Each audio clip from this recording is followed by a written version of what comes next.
ان الحمد للہ نحمده ونستعینه ونستغفره ونعوذ باللہ من شرور انفسنا ومن سیئات اعمالنا من يهده الله فلا مضل له ومن يضلل فلا هادي له واشهد ان لا اله الا الله وحده لا شريك له واشهد ان محمدا عبده ورسوله اما بعد فان خیر الحدیث کتاب اللہ وخیر الہدی ہدی محمد صلی اللہ علیہ وآلہ وسلم وشر الامور محدثاتها وکل محدثۃ بدعہ وکل بدعۃ ضلالہ وکل ضلالۃ فی النار۔ اعوذ باللہ السمیع العلیم من الشیطان الرجیم من ہمزہ ونفخہ ونفثہ۔ بسم اللہ الرحمن الرحیم۔ رب اشرح لی صدری ویسر لی امری واحلل عقدۃ من لسانی یفقہوا قولی۔ بسم اللہ الرحمن الرحیم۔ ان اللہ وملائکتہ یصلون علی النبی یا ایہا الذین آمنوا صلوا علیہ وسلموا تسلیما۔ اللہم صل علی محمد وعلی آل محمد کما صلیت علی ابراہیم وعلی آل ابراہیم انک حمید مجید۔ اللہم بارک علی محمد وعلی آل محمد کما بارکت علی ابراہیم وعلی آل ابراہیم انک حمید مجید۔ اللہم ربنا آتنا فی الدنیا حسنۃ وفی الآخرۃ حسنۃ وقنا عذاب النار۔ لا الہ الا انت سبحانک انی کنت من الظالمین۔ حسبنا اللہ ونعم الوکیل۔ یا حی یا قیوم برحمتک استغیث ولا حول ولا قوة الا باللہ العلی العظیم۔ ربنا آتنا من لدنک رحمۃ وہیئ لنا من امرنا رشدا۔ آمین۔ الحمدللہ آج 26 اپریل 2020 کی قرآن کلاس نمبر 26 ہی کی اسٹوڈیو ریکارڈنگ ہونے جا رہی ہے۔ آج کے درس کا آغاز انشاءاللہ تعالی سورۃ البقرہ کی آیت نمبر 177 سے ہوگی۔ یہ 177 نمبر جو آیت ہے اسے کہتے ہیں آیت البر۔ یہ قرآن حکیم کی چند مشہور آیات میں سے ایک آیت ہے جس میں اللہ تعالیٰ نے نیکی کا فلسفہ بیان کیا ہے۔ عموماً ہمارے ہاں نیکی کا تصور جو ہے وہ چند ایک رسومات پہ چلنے کا نام ہوتا ہے، اس لیے قرآن حکیم نے اس مت کو توڑتے ہوئے جو چیزیں لوگ اوور لک کرتے تھے انہیں بنیادی حیثیت دی ہے، اور جن چیزوں کے اوپر لوگوں کا زور ہوتا ہے اس کو سیکنڈری حیثیت دی ہے، تاکہ یہ پتہ چلے کہ نیکی صرف یہ نہیں ہے کہ کوئی شخص نماز روزہ اور چند ایک رسومات پر عمل کرنا شروع کر دے، بلکہ حقوق العباد والا معاملہ جو ہے یہ بہت کریٹیکل ایشو ہے۔ عموماً ہم لوگ ڈویژن تو کرتے ہیں حقوق اللہ کی اور حقوق العباد کی، لیکن بیسیکلی اگر دیکھا جائے دونوں ہی حقوق اللہ ہیں، کیونکہ حقوق العباد کی ترغیب بھی ہمیں اللہ ہی نے دلائی ہے۔ لیکن یہ جو تفریق کی جاتی ہے کسی حد تک درست ہے۔ اس کی وجہ یہ ہے کہ قرآن و سنت میں جو محکم دلائل ہیں وہ اس کے اوپر شاہد ہیں کہ اللہ تبارک و تعالیٰ اپنے حقوق کے معاملے میں تو خود ڈیسیژن لے گا، لیکن جو حقوق العباد کا معاملہ ہے وہ بندوں ہی نے معاف کرنا ہوگا، اس لیے ان کا ایشو ذرا کریٹیکل ہو جاتا ہے۔ اس میں مشہور زمانہ ایک حدیث ہے صحیح مسلم کے اندر، اللہ کے محبوب صلی اللہ علیہ وآلہ وسلم نے فرمایا، جانتے ہو مفلس کون ہے؟ تو صحابہ نے عرض کی کہ ہم تو مفلس اسی کو سمجھتے ہیں جس کے پاس دنیا کا مال و متاع نہ ہو، دولت نہ ہو۔ تو آپ صلی اللہ علیہ وآلہ وسلم نے فرمایا کہ میری امت کا مفلس یعنی غریب شخص وہ ہے کہ جو قیامت والے دن اس حال میں آیا کہ اس کے نامہ اعمال میں ڈھیروں نیکیاں تھیں، لیکن ساتھ ہی ساتھ اس نے دنیا میں کسی کو تھپڑ مارا تو کسی کا خون بہایا تو کسی کو دھمکی دی، کسی کو مارا پیٹا۔ اب وہ سب کے سب لوگ قیامت والے دن اللہ کے حضور حاضر ہوں گے اور کہیں گے اے اللہ آج تو چونکہ بدلے کا دن ہے ہمیں بدلہ چاہیے، اور بدلے کا دن یوم الدین وہ اس حد تک ہے کہ صحیح مسلم میں ہی ایک حدیث آتی ہے کہ دنیا میں اگر کسی سینگ والی بکری نے بغیر سینگ والی بکری کو مارا ہوگا تو قیامت والے دن اللہ تبارک و تعالیٰ اس بغیر سینگ والی بکری کو سینگ دے گا اور سینگ والے کے سینگ ختم کر دے گا اور اس سے کہے گا کہ اب تم اس سے بدلہ اتارو. یہ صحیح مسلم میں حدیث ہے. وہ جو صحیح مسلم کی حدیث جو میں بیان کر رہا تھا مفلس والی، کتاب البر والصلہ چیپٹر جو آتا ہے صحیح مسلم میں، اس کے اندر موجود ہے. تو آپ علیہ السلام فرماتے ہیں کہ پھر ایک ایک کر کے لوگ آگے بڑھیں گے تو اللہ تعالیٰ فرمائے گا آج تو کرنسی جو ہے وہ تو نیکیاں ہیں، تو تم اس طرح کرو کہ یہ تمہارا بدلہ تو اس طریقے سے تو نہیں تم اس سے لے سکتے، تو ایسا کرتے ہیں کہ اس کی نیکیاں تم اس بدلے میں لے جاؤ. تو لوگ اس کی نیکیاں لے کے جانا شروع کریں گے حتیٰ کہ اس کی پہاڑوں جتنی نیکیاں ختم ہو جائیں گی. وَلِعَوْذُ بِاللَّهِ تَعَالَى اللہم اجرنا من النار آمین. ابھی بھی کچھ لوگ باقی ہوں گے جن کا حق اس نے دینا ہوگا. تو اللہ فرمائے گا کہ اب تو اس کے پاس کوئی نیکی نہیں بچی، اب یوں کرتے ہیں کہ تمہارے گناہ اس کے نامہ اعمال میں ڈال دیتے ہیں، اینڈ وائس ورسا، اور پھر اسے اوندھا منہ کر کے دوزخ میں ڈال دیا جائے گا. یعنی حقوق اللہ کے معاملے میں کوئی کمی نہیں تھی اس کے اندر، ڈھیروں نیکیاں تھیں، لیکن حقوق العباد کے معاملے میں اس نے کمزوری دکھائی، اس کی وجہ سے اس کا بیڑا غرق ہو گیا. اسی لیے آپ دیکھیں کہ سورہ نساء کے اندر اللہ تعالیٰ فرماتا ہے جو لوگ یتیموں کا مال ناحق ہڑپ کر رہے ہیں وہ اپنے پیٹوں میں دوزخ کی آگ بھر رہے ہیں.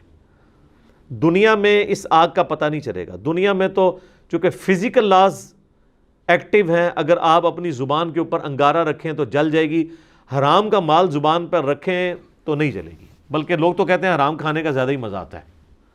لیکن آخرت کی زندگی کے اندر دنیا میں جس نے حرام اپنے پیٹ میں ڈالا ہوگا وہ اللہ تعالیٰ اسے حکم دے گا وہ آگ بن جائے گی. بلکہ بخاری مسلم میں تو آتا ہے کہ وہ خوفناک قسم کے اژدہا اور سانپ کی شکل اختیار کر لیں گے. اسی کا مال و دولت جو حرام طریقے سے اس نے کمایا ہوگا یا حلال طریقے سے کمایا لیکن اس کی زکوٰۃ ادا نہیں کی. تو اب وہ نیکی کا جو فلسفہ ہے وہ آیت البر کے اندر بیان ہو رہا ہے. اعوذ باللہ من الشیطان الرجیم، بسم اللہ الرحمن الرحیم. سورۃ البقرہ آیت نمبر 177. لیس البر ان تولوا وجوہکم قبل المشرق والمغرب. نیکی صرف یہ نہیں ہے کہ تم اپنا رخ مشرق یا مغرب کی طرف کر لو. بیسیکلی یہودیوں کو ٹونٹ کیا جا رہا ہے نا. پیچھے پس منظر میں ہم تحویل قبلہ کا مضمون کور کر چکے ہیں. انہوں نے ایک لکیر پیٹنا شروع کر دی تھی کہ جب تک ابراہیمی قبلے کی طرف مسلمان نہیں گئے تھے تو یہ کہتے تھے کہ یروشلم تو ابراہیمی قبلہ ہے ہی نہیں ہے، لیکن آپس میں چیما گوئیاں کرتے تھے. جب اللہ تعالیٰ نے قبلہ یروشلم کی بجائے خانہ کعبہ کر دیا تو پھر انہوں نے اوپنلی یہ کہنا شروع کر دیا کہ یہ کیا ہوا، ابھی تک تو تم ہمارے قبلے کی طرف نماز پڑھ رہے تھے، اب تم نے اپنا قبلہ بدل لیا. حالانکہ وہ اندر سے ہی جانتے تھے کہ ابراہیمی قبلہ جو ہے وہ خانہ کعبہ ہے. قبلہ اول بھی کعبہ ہے، قبلہ آخر یعنی فائنل قبلہ بھی کعبہ ہے. قبلہ اوسط درمیانی پیریڈ کے لیے جو صحیح بخاری میں آتا ہے 17 مہینے تک کے لیے وہ بیت المقدس جسے یروشلم بھی کہتے ہیں، ایلیا بھی کہتے ہیں، اور بعد میں وہاں پہ حضرت عمر کے دور میں مسجد اقصیٰ بھی بن گئی. ویسے جو اس کو مسجد اقصیٰ احادیث کے اندر آیا ہے یا قرآن حکیم میں سورہ بنی اسرائیل میں، اس سے مراد دور کی مسجد ہے. تو اللہ تعالیٰ ہمارا یہ کوئی نیکی صرف یہ نہیں ہے کہ آپ کا رخ مشرق کی طرف ہے یا مغرب کی طرف. اللہ کو کیا فرق پڑتا ہے؟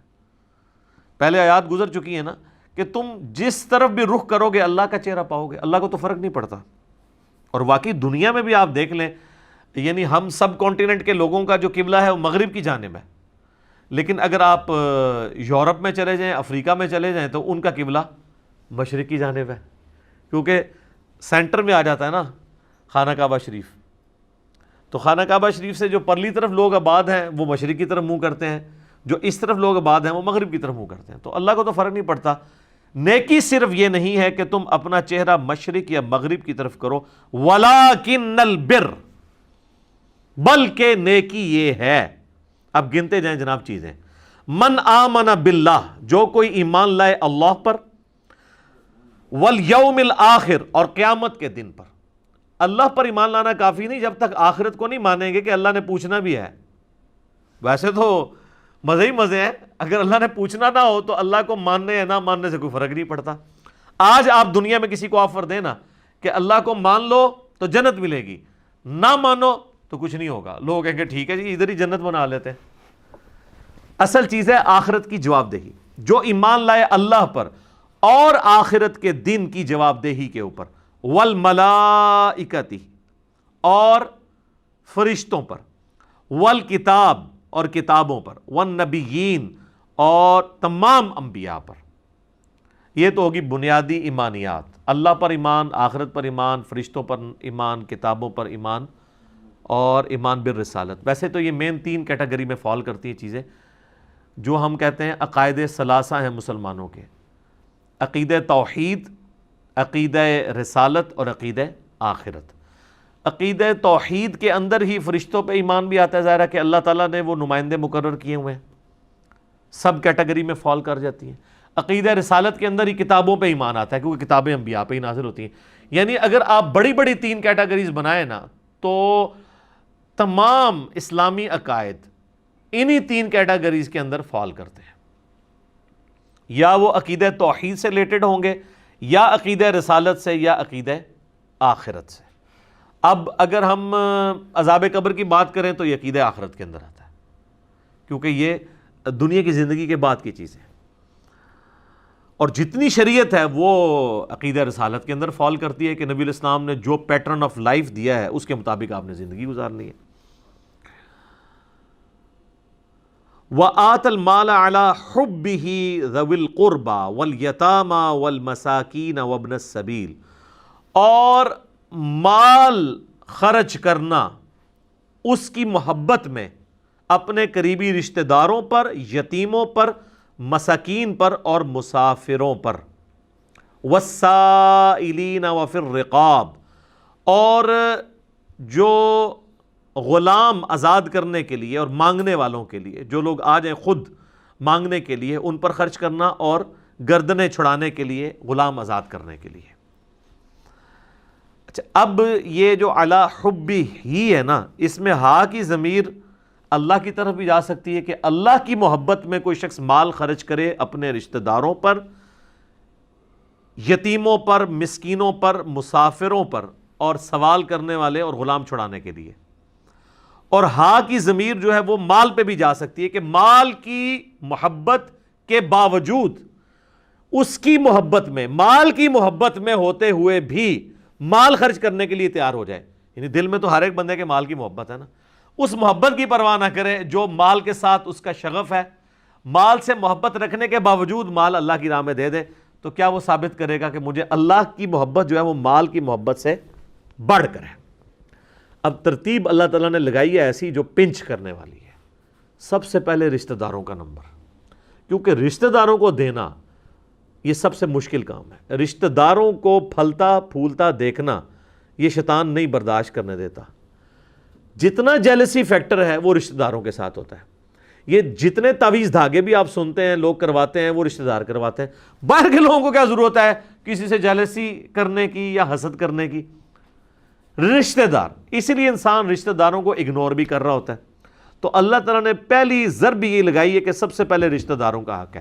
اچھا، رشتہ داروں میں یہ کوئی نہ سمجھے کہ میرے کزنز جو ہیں یا میرے ماموں خالو، نہیں. سب سے پہلے رشتہ دار آپ کے بیوی، بچے، ماں باپ، بہن بھائی ہیں. اس کے بعد باقی رشتہ دار آتے ہیں. لوگ اکثر پوچھ رہے ہوتے ہیں جی وہ زکوٰۃ دینی ہے، بہن میری بیوہ ہے، دے دیں. بھئی اس سے زیادہ کوئی حقدار ہی نہیں ہے، اس کا تو کوئی کمانے والا نہیں ہے. بھائی کو دے دیں، بالکل دے سکتے ہیں. سب سے زیادہ حقدار وہ لوگ ہیں.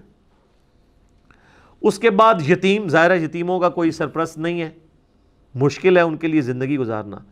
مساکین جو بالکل غربت کی، جس کو آپ کہتے ہیں نا کہ وہ سطح غربت سے نیچے کی زندگی گزار رہے ہیں. اور مسافر. اب یہ مسافر والا معاملہ آج کل ذرا سمجھنا مشکل ہے. آپ ذرا آج سے 100 سال پہلے چلے جائیں نا تو پھر آپ کو یہ بات سمجھ آئے گی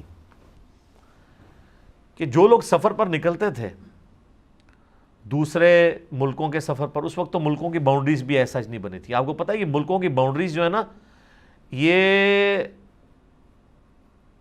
20ویں صدی کی بدعت حسنہ ہے. اس سے پہلے ملک نہیں ہوتے تھے.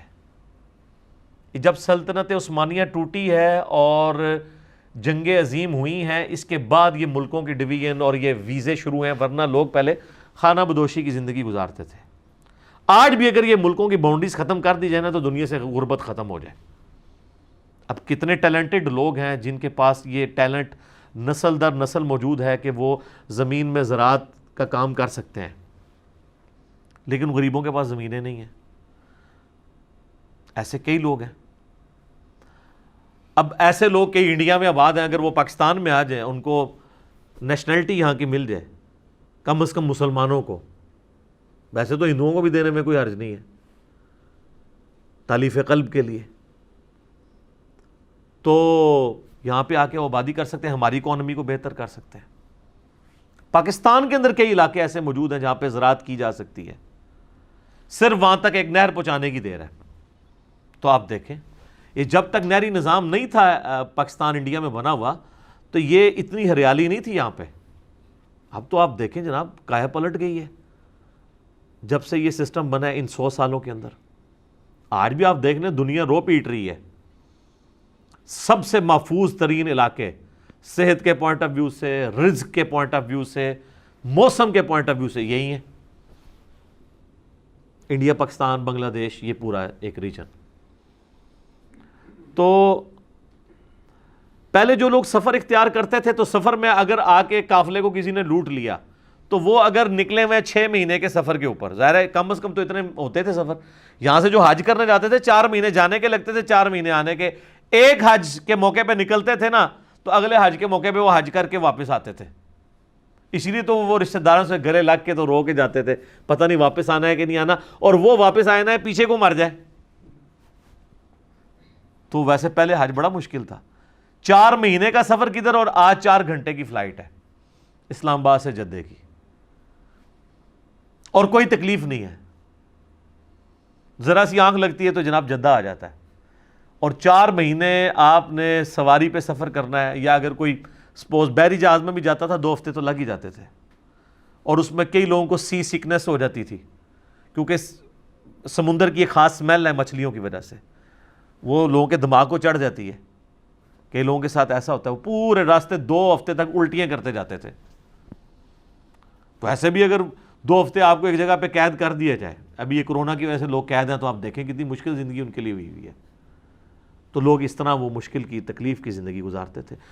آج کے دور کو نہ دیکھیں, جب انٹرنیٹ ہے تو آپ آج جناب تو پیچھے ٹوٹی کاٹ دی نا نیٹ والی, ایک دن نہیں تو لنگنا. آپ امیجن کریں نیٹ بند ہو جائے. وہ کسی نے پرائم منسٹر کو مشورہ دیا تھا, آپ نے لوگوں کو گھر میں رکھنا ہے تو مفت انٹرنیٹ کا کنیکشن دے دیں ان کو, نہیں نکلیں گے باہر. ٹھیک ہے, تو اس زمانے کی بات ہو رہی ہے, آج سے 100 سال پہلے, کوئی پرانی بات بھی نہیں ہے. تو قرآن کے نزول کو آلموسٹ 1400 سال گزر چکے ہیں. اگر آپ 1400 سال میں دیکھیں تو صرف یہ 100 سال ڈیفرنٹ ہے. پہلے 1300 سال تو وہی ہیں جو ہم ڈسکس کر رہے ہیں اس میں. مسافر, اب جس مسافر کی جیب کٹ گئی ہے تو وہ تو آ گیا, اب زکوٰۃ لینے کے قابل ہو گیا ہے, اس کی پلے تو کوئی شے نہیں ہے. تو اسی لیے یہ ترغیب دلائی گئی ہے کہ مسافروں کو دینا ہے.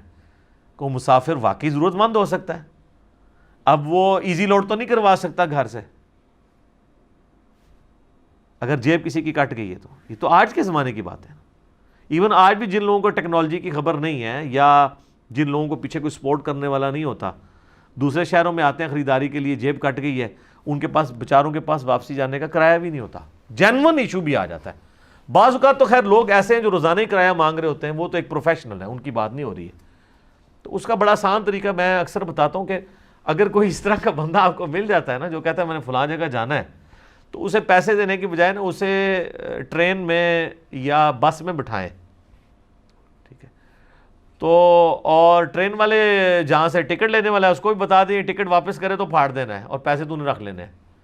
اور کنڈکٹر کو بتا دیں کہ اگر یہ ٹکٹ واپس کر کے اترے تو پیسے تیرے, اس کو نہیں دینے, تاکہ جینون پتہ چل جائے. بعض اوقات وہ لے کے چڑھ جاتے ہیں, پھر کنڈکٹر کے ساتھ تھوڑی کر کے آگے جا کے اتر جاتے ہیں, پیسے اپنی جیب میں ڈال دیتے ہیں. تو بجائے یہ کہ ان کے ہاتھ میں پیسے دینے کے, ان کو اس طریقے سے اکوموڈیٹ کیا جائے. اور سائلین جو ہیں, واقعی جو مانگنے والے ہیں, اب وہ مانگنے والا پروفیشنل نہ ہو, وہ ظاہر آج کی ڈیٹ میں ذرا مشکل ہوتا ہے جج کرنا ایک عام بندے کے لیے. جو لوگ تھوڑے سے یعنی اس ایشو کے ساتھ وابستہ ہیں, یا جو آپ سمجھ لیں مارکیٹ کے اندر بیٹھے ہیں, وہ تو روزانہ شکلیں دیکھ دیکھ کے ان کو پتہ چل گیا ہوتا ہے کہ یہ تو روزانہ مانگنے آتے ہیں. تو ایسے لوگوں کو تو اسلام کہتا ہے آپ نے ڈسکریج کرنا ہے، پروفیشنل بیگرز کو ڈسکریج کرنا ہے۔ ڈسکریج کرنے کا یہ مطلب نہیں ہے کہ ان کو صلواتیں سنانی ہیں، بلکہ وہ آگے جائے گا، بنی اسرائیل میں آ جائے گا کہ تم نے جھڑکنا نہیں، اگر کسی کو نہیں دینا تو اس کو جھڑکو مت، بلکہ احسن طریقے سے بات کو ٹال دو۔ کوئی شخص کہتا ہے روٹی کھانی ہے تو روٹی کھلا دیں اس کو، بجائے روٹی کے پیسے دینے کے، تاکہ کم از کم یہ کنفرم ہو جائے کہ اس نے روٹی کھانے کے لیے مانگے۔ وفر رقاب، اور غلام آزاد کرنے کے لیے۔ غلام آزاد کرنے میں تو اس وقت غلامی کا ایک دور تھا، تو اللہ تعالیٰ نے اس چیز کو انکریج کیا کہ غلام کو آزاد کرنے کا اتنا ثواب ہے، حتیٰ کہ آپ دیکھیں گے ہماری کئی ایک عبادات کے کفارے کے طور پر غلام آزاد کرنے کی بات ہوئی ہے۔ روزہ توڑ لیا تو غلام آزاد کرو، قتل خطا ہو گیا کسی سے، جان بوجھ کے نہیں، ایکسیڈنٹل، وہ بھی ایک غلام آزاد کرے گا، دیت تو علیحدہ دے گا، غلام بھی الگ سے آزاد کرے گا۔ اسی طریقے سے قسم توڑ دی ہے، اس کا کفارہ بھی ہے، ایک غلام آزاد کرے گا۔ اس چیز نے آہستہ آہستہ غلامی والا سسٹم دنیا سے ایلیمنیٹ کر دیا۔ آج کے دور میں آپ اس کی ماڈرن فارم لے سکتے ہیں، مقروض کی گردن چھڑانا، وہ بھی آلموسٹ غلام ہو چکا ہوتا ہے۔ اگر کوئی واقعی جینون کیس آپ کے سامنے ہے اور آپ کو اللہ تعالیٰ نے استطاعت دی ہے، تو آپ بجائے یہ کہ 1000 بندوں میں اپنی زکوٰۃ تقسیم کرتے رہیں، کسی ایک بندے کو ایک بار اس کی گردن آزاد کروا دیں اس طرح کے قرض سے، تاکہ وہ سٹیبل ہو سکے، بشرطے کہ وہ سٹیبل ہو، یہ نہ ہو کہ وہ گردن چھڑا کے اور جا کے آگے قرضہ لے لے۔ ایسے لوگ بھی ہوتے ہیں، کئی لوگ ہیں، یعنی ان کو آپ تھوڑا سا کاروبار سیٹ کر کے دیں تو وہ چیزیں بیچ کے پھر کسی اور کے پاس جا کے مانگنا شروع کر دیتے ہیں، اور وہ پروفیشنل بیگرز ہوتے ہیں۔ ان چیزوں کو بھی دیکھنے کی ضرورت ہوتی ہے۔ اچھا، اب اللہ تعالیٰ نے ایمانیات کے بعد اعمال کا 2 ہی چیزیں ہیں نا، ایمان اور عمل۔ ایمانیات ہیں اور عمل صالح ہیں۔ ایمانیات تو آ گئی، عقیدہ توحید، رسالت اور آخرت۔ اس کے بعد اعمال کا جب سلسلہ شروع ہے تو آپ دیکھ لیں حقوق العباد پہلے ذکر ہوئے ہیں، کہ اللہ کی راہ میں اپنا مال خرچ کرنا ہے، جیب ڈھیلی کرنی ہے، اور کس طریقے سے اپنے رشتہ داروں پہ خرچ کے، اپنے قریبی مساکین جو لوگ ہیں ان پہ خرچ کر کے، اور جو مسافر ہیں گردنیں چھڑانے کے لیے، اور جو لوگ غریب ہیں مانگنے والے ان کو دے کر۔ اس میں ایک حدیث بھی ہے بخاری مسلم دونوں میں، نبی علیہ السلام نے فرمایا جو شخص یہ چاہتا ہے نا کہ اللہ تعالیٰ اس کی عمر میں برکت کر دے، عمر دراز کر دے اور رزق میں کشادگی کر دے، تو وہ اپنے رشتہ داروں کے ساتھ حسن سلوک کرے، صلہ رحمی کرے۔ یہ بڑا زبردست ایک ذریعہ ہے، لیکن یہ کام کرنا مشکل ہے۔ اصل بات یہ ہے، یہ کہنا بہت آسان ہے، لیکن رشتہ داروں کے ساتھ حسن سلوک کرنا ذرا مشکل کام ہے۔ اب حقوق العباد کے بعد حقوق اللہ کا ذکر آ رہا ہے، وَأَقَامَ الصَّلَاةَ۔ اب دیکھیں نماز سے بڑی کون سی عبادت ہو سکتی ہے، لیکن اللہ نے اسے بعد میں ذکر کیا، اور قائم کرنا نماز کو، وَآتَ الزَّكَاةَ، اور زکوٰۃ دینا یا تزکیہ نفس کرنا، دونوں معنی درست ہیں، وَالْمُوفُونَ بِعَهْدِهِمْ إِذَا عَاهَدُوا، اور پورا کرنا اپنے وعدوں کو جب کہ وہ کسی سے وعدہ کریں، ایمان والوں کی یعنی یہ بات بتائی جا رہی ہے۔ وَالصَّابِرِينَ فِي الْبَأْسَاءِ وَالضَّرَّاءِ، اور صبر کرنے والے لوگ مصیبت کے حالات میں اور سختی کے حال میں، وحین البأس، اور لڑائی کے دوران یعنی جہاد کے دوران۔ ظاہر ہے کہ مصیبت میں، تنگی میں، تنگی کون سی آ سکتی ہے، مال کی تنگی بھی، قحط سالی بھی آ سکتی ہے، اور جہاد میں تو ظاہر ہے کئی ایک تکلیف سے گزرنا پڑتا ہے، اس میں وہ صبر اختیار کرنے والے لوگ ہوتے ہیں۔ اولئک الذین صدقوا، تو ایسے لوگ ہیں جو کہ اپنے یعنی دعوی ایمان کے اندر سچے ہیں۔ وَأُولَئِكَ هُمُ الْمُتَّقُونَ، اور یہی وہ لوگ ہیں جو حقیقی طور پر پرہیزگار ہیں۔ یعنی تقوی کا معیار اللہ کے نزدیک جو ہے، اب یہاں پہ کہیں آپ دیکھ لیں کہ کوئی لمبی داڑھی ہونا، پگڑی ہونا، شلوار ٹخنوں سے اوپر ہونا، شکل و صورت جو ہے وہ کوئی مذہبی گیٹ اپ بنا لینا، کوئی اس چیز کا کہیں پہ ذکر نہیں ہے۔ چند ایک بنیادی چیزوں کا ذکر ہے، ایمانیات کے بعد حقوق العباد، اور اس کے بعد حقوق اللہ۔ یا ایھا الذین آمنوا کتب علیکم القصاص، اے اہل ایمان تم پر اللہ تعالیٰ نے یہ فرض کر دیا ہے کہ قصاص لو فی القتل، قتل کے معاملے میں، یعنی یہ بدلہ لینا یہ اللہ تعالیٰ نے ایز این اوبلیگیشن شریعت کا حصہ بنایا ہے۔ کس لیول کا بدلہ؟ الحر بالحر، آزاد کے بدلے آزاد قتل ہوگا۔ اب ظاہر اس وقت غلامی کا دور تھا، اگر کسی آزاد بندے نے کسی غلام کو مار دیا، اب جس نے مارا ہے قاتل، اسی قاتل کو قتل کیا جانا چاہیے نا، تو وہ کہتا تھا اچھا میں غلام خرید کے تمہیں دے دیتا ہوں، میرے بدلے میں اسے قتل کر دو۔ دیکھیں نا، تو اس لیے اللہ نے کہا یہ کیا انصاف ہوا، آزاد کے بدلے میں آزاد قتل ہوگا، جس نے مارا ہے نا وہی مارا جائے گا اس کے بدلے میں۔ والعبد بالعبد، اور غلام کے بدلے غلام، غلام کے بدلے غلام کا مطلب ہے کہ ایک غلام نے اگر کسی کو مار دیا ہے تو اس کے بدلے وہی غلام قتل ہوگا، یہ نہیں ہے کہ کوئی اور غلام۔ یہی تو ہم کہتے ہیں جو ہمارے یعنی ایکسٹرا جوڈیشل ایکٹیویٹیز کرنے والی تنظیمیں ہوتی ہیں، وہ جب کبھی غیر مسلموں کے اوپر حملہ کرتی ہیں تو وہ کہتے ہیں کہ جی ہم پلی یہ لے رہے ہیں کہ جو ہے وہ اس ملک نے فلاں جگہ اپنی فوجیں بھیجی ہیں تو ہم اس کے مقابلے پہ ان کے شہریوں کو نشانہ بنائیں گے۔ تو قرآن تو اس کی اجازت نہیں دے رہا، قرآن تو انڈیویجول لیول پہ بھی اجازت نہیں دے رہا کہ ایک بندے کے بدلے دوسرا بندہ قتل نہیں ہو سکتا، چہ جائے کہ امریکہ کہیں پہ فوج بھیج رہا ہے اور آپ امریکہ کے شہریوں کو مارنا شروع کر دیں، اس چیز کی کوئی اجازت نہیں ہے۔ وَالْأُنْثَى بِالْأُنْثَى، اور عورت کے بدلے عورت قتل ہوگی۔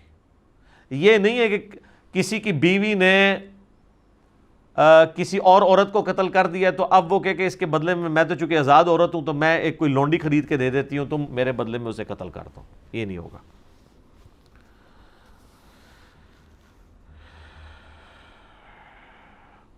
فَمَنْ عُفِيَ لَهُ مِنْ أَخِيهِ شَيْءٌ، اب ایک اللہ تعالیٰ ایک آپشن دے رہا ہے اس حوالے سے،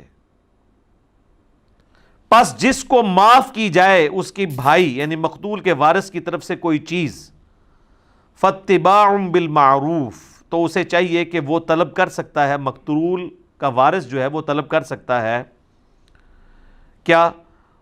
وَأَدَاءٌ إِلَيْهِ بِإِحْسَانٍ، وہ کیا طلب کرے گا؟ دیت طلب کرے گا، اور وہ جو دیت طلب کرنا ہے وہ ہوگا دستور کے مطابق، یعنی اس کے لیے کوئی چیز مقرر نہیں کی گئی ہے۔ لیکن اگر آپ احادیث میں ہیں تو سنن ابی داؤد میں حدیث ہے کہ نبی علیہ السلام نے اپنے مبارک زمانے میں پہلے سے ایک دیے چل رہی تھی، اسی کو اسٹیبلش کیا ہے کہ 100 اونٹ دیے جائیں گے یا اس کی مالیت۔ سر 100 اونٹ آج کے بھی آپ دیکھ لیں کم از کم 2-2.5 کروڑ روپے بن جاتا ہے، ایک نارمل اونٹ 2 لاکھ روپے کا تو ہوتا ہی ہے نا، بیل 1.5 لاکھ تک پہنچ چکے ہیں، لاکھ تک۔ تو اب یہ حکومتیں ہماری کیا کرتی ہیں جی، زخمیوں کے لیے 5 لاکھ اور مرنے والوں کے لیے 25 لاکھ، نہ دیت جو ہے کم از کم ہوگی 2 کروڑ آج کی ڈیٹ میں۔ 100 اونٹ جب بھی یعنی آپ قیمت اس کی کیلکولیٹ کرتے رہے۔ ذَلِكَ تَخْفِيفٌ مِّن رَبِّكُمْ وَرَحْمَةٌ، یہ تمہارے رب کی طرف سے رعایت ہے اور رحمت ہے، یعنی رعایت دے دی گئی ہے۔ اگر کوئی شخص یعنی چاہتا ہے کہ اپنے یعنی مقتول کے بدلے میں قاتل کو معاف کرنا چاہے تو اس کے عوض اس سے خون بہا لے سکتا ہے مال کی فارم میں، اور یہ بھی اجازت ہے، پریفریبل نہیں ہے، وہ آگے آ جائے گی آیت۔ پریفریبل یہی ہے کہ قتل کے بدلے قتل ہو تاکہ ڈیٹرنس ہو۔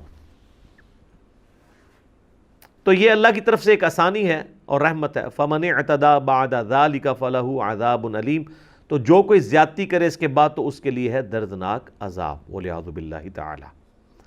وَلَكُمْ فِي الْقِصَاصِ حَيَاةٌ يَا أُولِي الْأَلْبَابِ لَعَلَّكُمْ تَتَّقُونَ، اور اے عقل مندو تمہارے لیے قصاص لینے میں ہی زندگی چھپی ہوئی ہے معاشرے کی، تاکہ تم اللہ سے ڈر سکو۔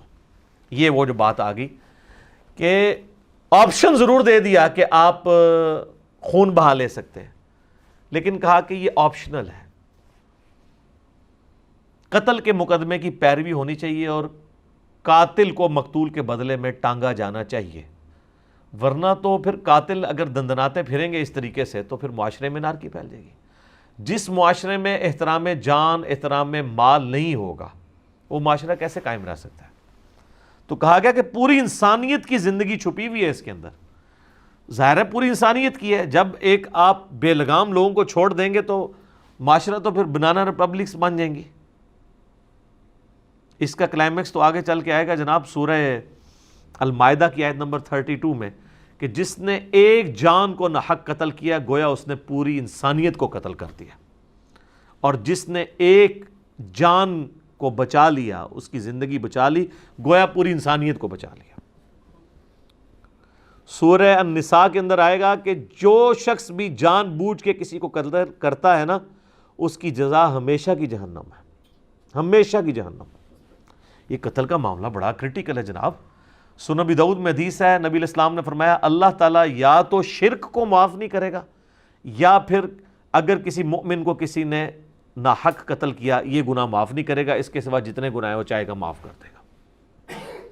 لہٰذا یہ جو آیت ہے نا سورہ النساء میں آیت نمبر 48 اور 116 جو 2 دفعہ آئی ہے، ان اللہ لا یغفر ان یشرک بہ ویغفر ما دون ذلک لمن یشاء، بے شک اللہ اس گناہ کو کبھی معاف نہیں کرے گا کہ کوئی شخص اس کے ساتھ شرک کرتے ہوئے دنیا سے چلا گیا، اس کے سوا جتنے گناہ ہیں معاف کر دے گا جس کے لیے چاہے گا۔ یعنی وہاں پہ بھی اوپن لائسنس نہیں ہے، چاہے گا تو معاف کرے گا، اگر نہیں چاہے گا تو نہیں معاف کرے گا۔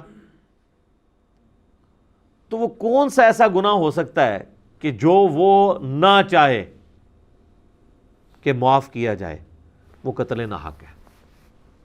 صحیح بخاری میں حدیث ہے، جس نے ایک ذمی کافر کو بھی ناحق قتل کر دیا، یعنی جو اسلامی حکومت میں ٹیکس دے کر رہ رہا تھا، تو ایسا مسلمان جنت کی خوشبو بھی نہیں پائے گا، حالانکہ جنت کی خوشبو 40 سال کی مسافت سے آ رہی ہوگی۔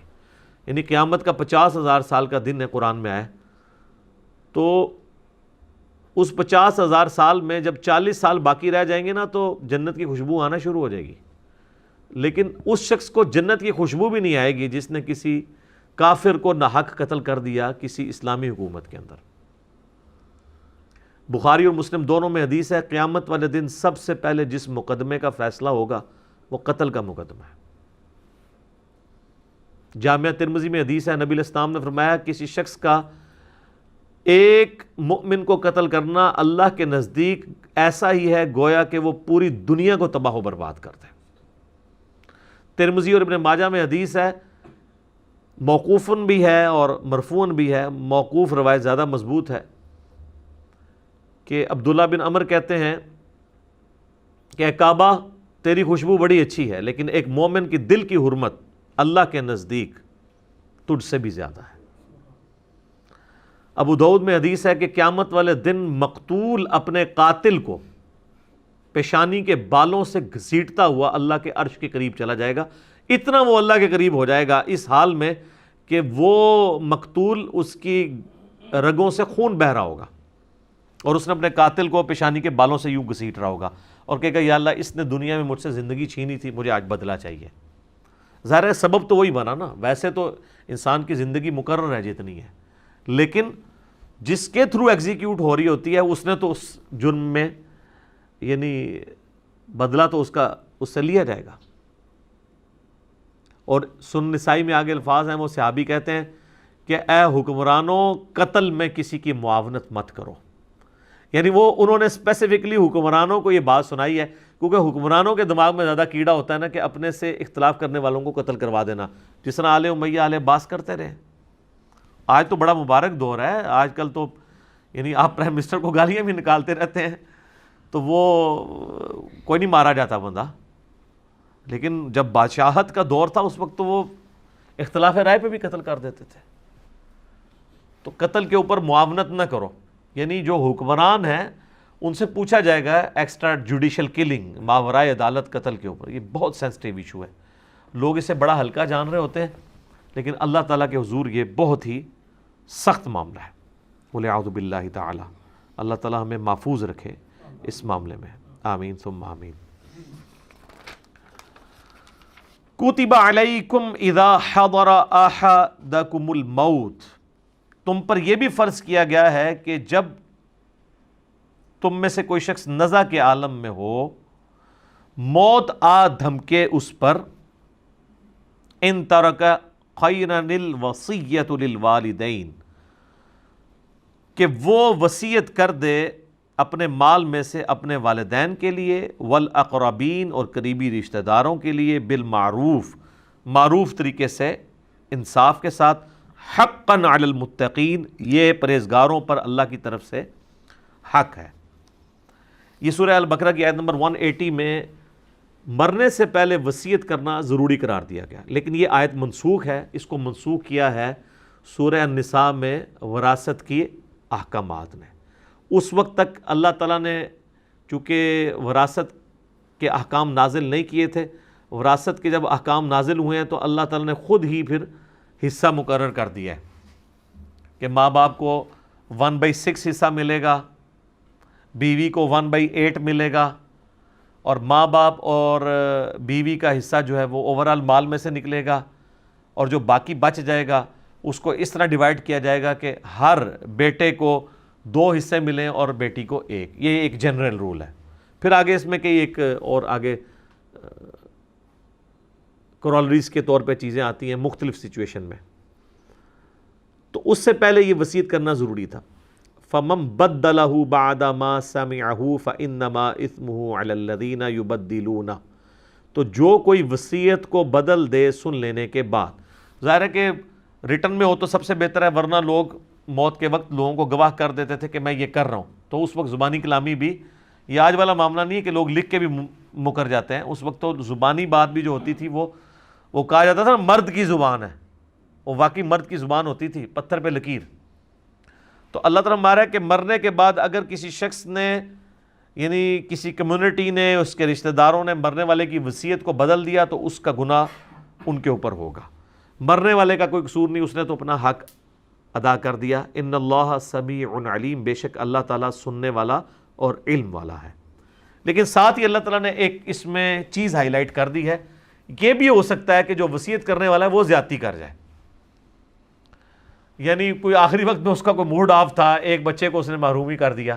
خیر لیکن یہ تو اب باتیں ختم ہو چکی ہیں نا، اب تو کوئی نہ آگ کر سکتا ہے کسی کو، آگ کرے گا بھی تب بھی اولاد جو ہے وہ اس کو حصہ ملنا ہی ملنا ہے، آگ کرنے سے وہ آگ نہیں ہوتا، پاکستان کے قانون میں بھی نہیں ہوتا۔ تو اللہ تعالیٰ بارے کہ جسے یہ خطرہ ہو، فمن خاف من موص جنفا او اثما فاصلح بینہم فلا اثم علیہ، کہ جو مرنے والے نے وصیت کی ہے اس میں اس نے یعنی جانبداری کا کوئی مظاہرہ کیا ہے، تو وہ پھر پیچھے جو وارثین ہیں وہ آپس میں یعنی اس کو ریزالو کر سکتے ہیں کہ یار اس کا یہ چھوڑ دیا تھا، اس کو بھی تھوڑا سا حصہ دینا چاہیے، اس طریقے سے اس کو سیٹل کر لیں، یعنی مرنے والے کی وصیت کو وہ بدل بھی سکتے ہیں۔ ان اللہ غفور رحیم، تو بے شک اللہ تعالیٰ بھی بخشنے والا مہربان ہے، یعنی مرنے والے کی وصیت کو آپ بدل سکتے ہیں، وہ وصیت جس کو واجب تھا پورا کرنا۔ تو اسی میں امپلائیڈ ہے کہ اگر کوئی شخص مرتے مرتے یہ کہتا ہے نا کہ میری لاش کو فلاں جگہ لے جانا ہے دفنانے کے لیے، میرے گاؤں میں دفنانا ہے، تو اب اولاد کا کام ہے کہ وہ دیکھے کہ مطلب یہ فیزیبل بھی ہے کہ نہیں۔ کئی لوگ ہیں امریکہ اور یورپ میں ہمیشہ کے لیے شفٹ ہو گئے ہوئے ہیں، مرتے مرتے ان کے بابے کہے جاتے ہیں جی میری جو لاش جو ہے نا وہ پاکستان بھجوا دینی ہے، کس کے لیے؟ آپ لوگوں کو مصیبت میں ڈالنے کے لیے کہ آپ لوگ ان کے جنازے پڑھیں، ادھر ہی دفنائیں، تاکہ اولاد نے اگر کبھی اپنا غم غلط کرنے کے لیے قبر پہ جانا ہے تو قبر موجود تو ہونا، اور اس طرح قبر کو باقی رکھنا تو سنت ہے۔ صحیح مسلم میں نبی علیہ السلام اپنی والدہ کی وفات کے آلموسٹ 50 سال کے بعد ان کی قبر پہ گئے اور وہاں پہ روئے جا کے۔ تو یہ تو نہیں ہے کہ ایک بندہ جو ہے وہ ہجرت کر کے کہیں چلا گیا اور وہ اپنے آبائی علاقے میں اس کو بھیج دیتا ہے کہ جی وصیت کر دے کہ وہاں پہ دفنایا جائے۔ جو ورثاء ہیں وہ دیکھیں کہ یار کون سی چیز فیزیبل ہے، اس کے مطابق عمل کریں۔ اسی طریقے سے وہ وصیت کر دیتا ہے کہ جی میرے مرنے کے بعد اتنے پیسے فلاں مولانا صاحب کو دے دو، فلاں مدرسے میں دے دو۔ یہ اب آپ دیکھیں کہ بعد میں وہ کیا ہوا ہے، کئی لوگ تو زندگی میں لکھوا لیتے ہیں، اور جو زندگی میں نہیں لکھوا سکتے وہ میت کے اوپر اونچی اونچی آواز میں کہتے ہیں جی بس آخری ویلیج کہندے سن، آخری ویلیج کہندے سن۔ اور تاکہ کوئی نہ کوئی شرم کر کے کچھ نہ کچھ دے ہی دے. ٹھیک ہے, ان لوگوں کو کیا ہے, مطلب جھوٹ بولتے ہوئے کوئی دیر لگتی ہے. تو آخری ویلیج پاویں کہندے سن پاویں لکھ کے بھی دے گئے نے, یہ اولاد پیچھے ڈیسائیڈ کرے گی کہ یہ فیزیبل ہے یا نہیں ہے, کہ یہ پیسہ جو ہے وہ کدھر جا رہا ہے. دیکھیں نا جی, آپ پچھلے دنوں جو فیصل عیدی صاحب نے کیا ہے کہ انہوں نے جا کے 1 کروڑ کا چیک جا کے پرائم منسٹر کو پکڑا دیا ہے, یہ خیانت کی ہے انہوں نے. اسلام میں تو اس چیز کی اجازت نہیں ہے. جن لوگوں نے انہیں پیسہ دیا ہے وہ اس لیے دیا ہے کہ وہ ان پہ اعتماد کرتے ہیں کہ ان کے ذریعے چیریٹی میں جائے. یہ تو حکومتوں کے کام ہے کہ این جی اوز کو پیسہ دیں, نہ کہ این جی اوز جو ہیں وہ اپنا پیسہ دیں. اور پھر میں نے تو وہ ایک کاغذ بھی دیکھا کہ سول ایویشن اتھارٹی کی طرف سے نکلا ہوا ہے جس میں انہوں نے ایئر ایمبولینس یوز کی ہے کراچی سے اسلام آباد جانے کے لیے, چیک پکڑانے کے لیے. سول ایویشن اتھارٹی کا لیٹر نکلا ہوا ہے, اور اس کی ابھی اس کو نکلے ہوئے 5-6 دن ہو گئے, کوئی تردید نہیں آئی ہے. وہ لیٹر بھی دیکھنے سے اوریجنلی لگ رہا ہے, یعنی انہوں نے مان لیا کہ ایسا ہی ہوا ہے, اور نظر بھی آ رہا ہے. ظاہر ہے فیصل عیدی صاحب تو کوارنٹین میں بیٹھے ہوئے ہیں نا. کراچی کا بندہ اگر اسلام آباد پہنچ گیا ہے تو کوئی جن تو نہیں ہے وہاں پہنچا ہے. کراچی کا بندہ جو کراچی میں ہوگا, اسلام آباد میں ہوگا, ٹریفک تو بند ہے, تو کیسے پہنچا ہے وہ؟ اپنی ایئر ایمبولینس لے کے, ٹکٹ, یعنی 1 کروڑ کا تو ٹکٹ, وہ 1 کروڑ کا تو وہ چیک دیا انہوں نے, اور جو پیسے خرچ ہوئے ہیں جہاز کے اوپر, اپنا جہاز لے کے. سر جس ملک کے اندر وزراء, پرائم منسٹرز, آرمی چیفز پورے چارٹرڈ طیارے لے کے جا رہے ہوں, تو سر اتنے پھر عیدی صاحب کا بیٹا بھی کہے گا میں کیوں نہ لے کے جاواں, میں تو پھر بھی ڈلیور کر رہے ہیں نیشن نو. ظاہر ہے اوپر بڑوں کو ہی دیکھا جاتا ہے نا. اور آپ دیکھیں نیچے کتنے لوگوں نے کمنٹس کیے کہ آندہ سے ہم 1 روپیہ نہیں ان کو دیں گے. وہ 1 روپیہ اس نے 1 کروڑ روپیہ دے کے اپنے کروڑوں روپے لوز کروا لیے. تو اس طرح کی بھی معاملات یعنی مس ہینڈل ہو جاتے ہیں لوگوں سے. تو یہ دیکھنا چاہیے کہ جب کوئی شخص وصیت کرتا ہے, آپ اس کی وصیت کو اس طریقے سے مال جس کام کے لیے دیا گیا اس کام کے لیے وہ استعمال کریں. آپ اس کی اجازت کے بغیر نہیں کر سکتے. اکثر آپ مساجد میں بھی دیکھتے ہوں گے کہ لوگ پیسے دے کے جاتے ہیں اور کہتے ہیں جی یہ مسجد کے بل کے لیے استعمال کر لیں. ٹھیک ہے, اب جب دیتے وقت اس نے یہ شرط لگا دی ہے نا سر, تو مسجد کے بل کے علاوہ کسی اور چیز کے لیے وہ استعمال نہیں ہو سکتا الا یہ کہ اس سے اجازت لی جائے. وہ لوگ کیوں ایسے کہہ رہے ہوتے ہیں؟ ان کو یہ یقین ہوتا ہے کہ یہ مولانا صاحب اپنی جیب میں استعمال کریں گے, اپنے اوپر لگا لیں گے. کیونکہ اکثر جو تگڑے قسم کے مولوی ہیں وہ تو مسجد کمیٹیاں آگے پہلے توڑ دیتے ہیں جیسے اسٹرانگ ہوتے ہیں, چندہ اپنے قبضے میں کر لیتے ہیں. پھر کوئی ان کی یعنی ڈکلیئرڈ تنخواہ تو ہوتی ہے 15,000, لیکن جو انڈکلیئرڈ ہے ان کے خرچے بتا رہے ہوتے ہیں کہ یہ 15,000 تو روز کا خرچ کر رہے ہیں. تو کہاں سے کر رہے ہوتے ہیں؟ وہ چندہ ان کے قبضے میں ہوتا ہے. اس لیے جو سمجھدار لوگ ہیں نا وہ چندہ باکس پہ لکھوا دیتے ہیں کہ جی اس میں جو چندہ آپ ڈالیں گے اس کے کلی اختیار ہوں گے خرچ کرنے والوں کو. یہ باپا جانی والوں کے جو آپ چندے دیکھیں گے نا ان کے اوپر یہ عبارت لکھی ہوتی ہے, اور یہ بڑے شرعی طور پہ صحیح لکھی ہوئی ہے انہوں نے, کیونکہ وہ بری ذمہ ہو گئے ہیں. اب آپ نے ڈال دیا تو اس پہ لکھا ہے کہ اس میں جو چیز ڈالیں گے وہ ہمیں فل اختیار ہوگا, ہم اسے جہاں مرضی استعمال کریں. اچھا لفظ کیا استعمال کیا؟ کلی اختیار. کلی سے ہر شے آ سکتی ہے جناب, کوئی دنیا کی چیز ہے وہ کل بھی آ سکتی ہے. تو اب آپ نے ڈال دیا تو وہ بری ذمہ ہو گئے. ہاں دنیاوی طور پہ بری ذمہ ہو گئے, باقی اللہ کو تو وہ جواب دیں گے کہ وہ کلی میں انہوں نے اگر وہ اپنی ذاتیات اس میں لے آئے ہیں اور دین کے اوپر نہیں لگایا انہوں نے, اور اپنی خدمت کرنے کو دین کی خدمت سمجھ لیا ہے, تو وہ تو اللہ تعالیٰ کو جواب دہ ہوں گے. وَلِعَوْذُ بِاللَّهِ تَعَالَى. اچھا میرے بھائیو, اب اگلی جو آیات ہیں رمضان المبارک کے کانٹیکسٹ میں آیات آ رہی ہیں. یہ مسلسل 6 آیات سورۃ البقرہ کی آیت نمبر 183 سے لے کر 188 تک, یہ پورا ایک رکوع ہے. 23 نمبر رکوع سورۃ البقرہ کا, یہ مکمل رمضان المبارک سے ریلیٹڈ ہے. رمضان کے روزوں کو یہ یونیکنس حاصل ہے باقی تمام اسلامی عبادات پہ کہ قرآن حکیم کے اندر حج کا ذکر سکیٹرڈ فارم میں کئی ایک صورتوں میں, سورۃ البقرہ کے اندر ذکر آ جائے گا, سورۃ الحج کے اندر ذکر آ جائے گا, اور صورتوں کے اندر. زکوٰۃ کا ذکر تو پورے قرآن میں سکیٹرڈ ہے, نماز کا پورے قرآن کے اندر سکیٹرڈ ہے, نماز کا طریقہ اور احکام و مسائل بہت کم ڈسکس ہوئے ہیں، لیکن رمضان کے روزے ایک ایسی عبادت ہے کہ جو ایک ہی جگہ پہ قرآن میں آئی ہے اور کہیں اور نہیں آئی ہے، اور اس کے آلموسٹ جتنے موٹے موٹے مسائل ہیں وہ سب کے سب اللہ تعالیٰ نے اس میں کور کر دی ہیں۔ یہ رمضان المبارک کو باقی ساری عبادات کے اوپر فضیلت حاصل ہے۔ یہ 6 آیات رکوع نمبر 23 سورۃ البقرہ آیت نمبر 183 سے لے کر 188 تک۔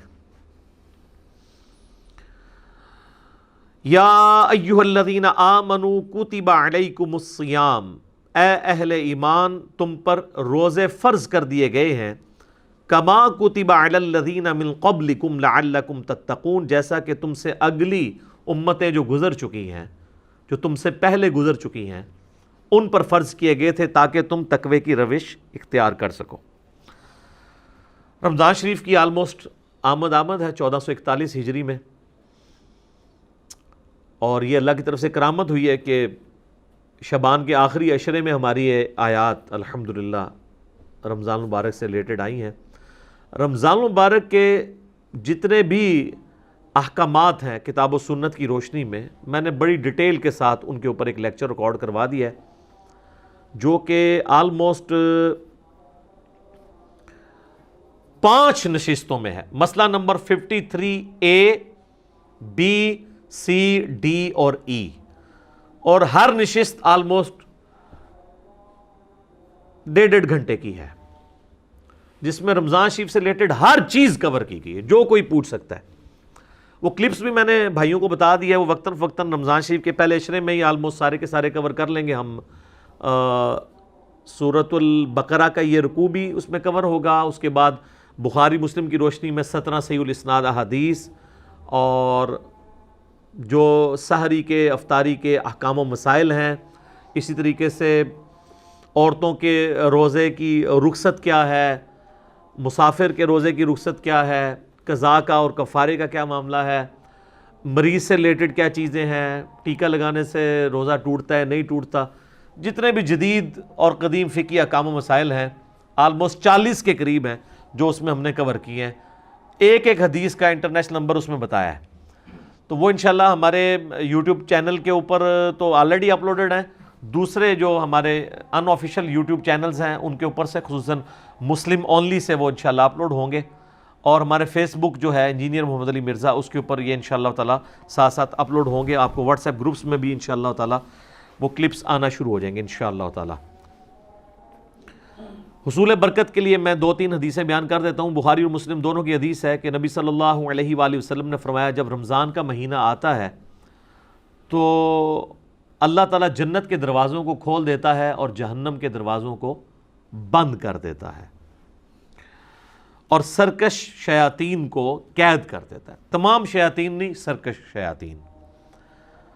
ایک اور حدیث ہے، نبی علیہ السلام نے فرمایا، یہ بھی حدیث بخاری و مسلم دونوں میں ہے، کہ رمضان المبارک میں اللہ تعالیٰ نیکیوں کا ثواب آلموسٹ 10 گنا سے 700 گنا تک بڑھا دیتا ہے، اور اللہ تعالیٰ فرماتا ہے کہ روزہ خاص میرے لیے ہے اور میں ہی اس کی جزا دوں گا۔ اور ایک ترجمہ یہ بنتا ہے روزہ خاص میرے لیے ہے اور میں ہی اس کی جزا ہوں، کیونکہ روزہ وہ عبادت ہے جو جب تک کوئی شخص ایکسپوز نہ کرے نا آپ کسی کو جج نہیں کر سکتے۔ نماز تو فزیکلی پڑھتا ہوا نظر آ جائے گا، تو روزہ ایک ایسی عبادت ہے جو خاص میرے لیے ہے اور میں ہی اس کی جزا دوں گا۔ بخاری مسلم میں ایک حدیث یہ بھی موجود ہے، نبی علیہ السلام نے فرمایا کہ ایک جنت کا دروازہ ہے جس کا نام ہے الریان، وہ خاص ان لوگوں کے لیے ہے جو رمضان مبارک کے روزے رکھنے والے ہیں، کہ وہ اس دروازے سے داخل ہوں گے۔ پھر بخاری اور مسلم کی ایک اور حدیث ہے، نبی علیہ السلام نے فرمایا جس نے ایمان اور احتساب کے ساتھ رمضان مبارک کے روزے رکھے، ایمان اور احتساب یعنی ایمان کے ساتھ اور احتساب ہے اصلاح نفس کی کوشش پلس ثواب کی نیت خالصتاً اللہ کے لیے، تو اللہ تعالیٰ اس کے پچھلے سارے گناہ معاف فرما دے گا۔ جس نے ایمان اور احتساب کے ساتھ رمضان مبارک کی راتوں کا قیام کیا، اللہ تعالیٰ اس کے پچھلے سارے گناہوں کو معاف کر دے گا۔ جس نے ایمان اور احتساب کے ساتھ شب قدر کا قیام کیا، اسے پچھلے سارے گناہ اللہ تعالیٰ معاف کر دے گا۔ اور یہ میں نے سب سے آسان طریقہ اس میں بتایا کہ آپ ایٹ لیسٹ عشاء اور فجر کی نماز کا اہتمام کریں کہ کوئی رکعت فوت نہ ہو۔ صحیح مسلم میں حدیث ہے، ایک تابعی کہتے ہیں میں مسجد میں بیٹھا تھا، مسجد نبوی کے اندر، حضرت عثمان غنی رضی اللہ تعالیٰ عنہ علیہ السلام کا دور تھا، تو مغرب کی نماز کے تھوڑی دیر بعد حضرت عثمان مسجد میں آ گئے اور مجھے انہوں نے کہا کہ بیٹا میں نے نبی علیہ السلام سے یہ خود سنا تھا کہ جو شخص عشاء کی نماز جماعت سے ادا کر لے گویا اس نے آدھی رات کا قیام کیا، اور جو فجر بھی جماعت سے پڑھ لے گویا اس نے پوری رات کا قیام کیا۔ تو یعنی وہ بتانا چاہ رہے تھے کہ میں عشاء کی نماز سے اتنی دیر پہلے مسجد میں اس لیے آ گیا ہوں تاکہ عشاء کی جماعت چھوٹے نہ۔ آج کل تو مشکل نہیں ہے کیونکہ ہم لوگ تو رات کو سوتے ہی 12 بجے کے بعد ہیں، ان زمانوں میں لوگ بڑے جلدی سو جاتے تھے، اسی لیے مغرب کے بعد سونے کی ممانعت بھی آئی ہے۔ پورے دن کی مزدوری فجر کے وقت اٹھے ہوئے ہوتے تھے، عشاء اتنی مشکل ہو جاتی تھی، اسی لیے تو ہے بخاری مسلم میں کہ منافقین پہ 2 نمازیں بھاری ہیں، فجر اور عشاء کی، اور خصوصاً عشاء کے لیے بھی آیا بخاری مسلم میں کہ اگر یہ جان لیتے تو اپنے سرین کے بال گھسٹتے ہوئے آتے ہیں مسجد کے اندر۔ اور فجر کے بارے میں سنن نسائی میں آیا کہ میرا دل کرتا ہے ان لوگوں کے گھروں کو آگ لگا دوں جو مسجد میں نماز نہیں پڑھتے، فجر کی نماز کے بارے میں بھی، اور بخاری مسلم میں یہ الفاظ جو ہیں وہ عشاء کی نماز کے بارے میں بھی آئے۔ تو آج کے زمانے میں آپ ذرا عشاء کو نہ قیاس کریں، آج کل تو عشاء سب سے آسان ہے ہماری نمازوں میں، کیونکہ ہماری جو روٹین ہے لائف کی وہ بدل چکی ہوئی ہے، اس لیے ہم اس تکلیف کا احساس نہیں کر سکتے جس سے صحابہ کرام گزرے۔ ایام معدودات، گنتی کے چند دن ہے یہ رمضان کا مہینہ۔